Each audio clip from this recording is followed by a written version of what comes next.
Hi వివార్స్ హైదరాబాద్లో జరిగిన సంఘటన చాలా అందరి మనసును కలిచివేసింది. అల్లు అర్జున్ గారు లక్షల వేలాది మందితో ర్యాలీగా సినిమా థియేటర్ వైపు రావడంతో అసలు అక్కడుండే మేనేజర్స్, వాళ్ళ బౌన్సర్స్ వాళ్ళని మేనేజ్ చేయలేక, క్రౌడ్‌ని మేనేజ్ చేయలేక చాలా ఇబ్బంది పడ్డారు. అప్పుడే వీళ్ళకి ఆ థాట్ రావాల్సింది. సినిమా థియేటర్‌కి ఎంటర్ కాకముందే ఈ థాట్ రావాల్సింది. మేము ఇంత క్రౌడ్‌ని అసలు మేనేజ్ చేయలేకపోతున్నాం. మాకే కష్టంగా ఉంది.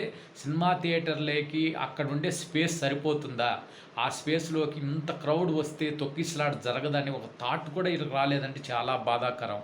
అంతమంది బౌన్సర్లు ఉన్నారు. అంత జనాభాని కంట్రోల్ చేయలేక వాళ్ళే లాఠీ చార్జ్ చేసే పరిస్థితి వస్తుందంటే, అక్కడ నిజంగా సినిమా థియేటర్ వద్ద అంత సెక్యూరిటీ ఉందా? ఈ క్రౌడ్‌ను ఆపే పోలీసు అరేంజ్‌మెంట్స్ జరిగాయా?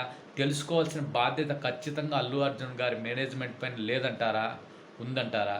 ఖచ్చితంగా మీరు కామెంట్ రూపంలో తెలియచేయండి. ఇప్పటికే నిండు ప్రాణం బలైపోయింది. ఒక చిన్న ప్రాణం హాస్పిటల్లో కొట్టుమిట్టాడుతుంది. ఎన్ని లక్షలు, ఎన్ని కోట్లు ఇచ్చినా ఆ నిండు ప్రాణాన్ని తీసుకురాలేరు.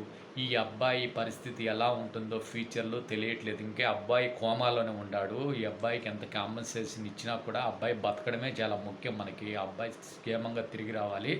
సో, ప్రతి ఒక్కరూ ఈ విషయంలో తప్పెవరిదనుకుంటున్నారు?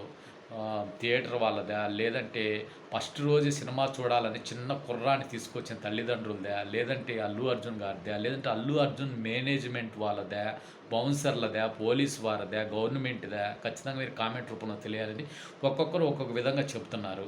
ఈ కామెంట్ రూపంలో మీరు తెలియజేస్తే ఈ అభిమానాన్ని పక్కన పెట్టండి. న్యాయం ఎవరి వైపు ఉంది? తప్పు ఎవరిదనేది ఖచ్చితంగా మీరు కామెంట్ రూపంలో తెలియజేయండి.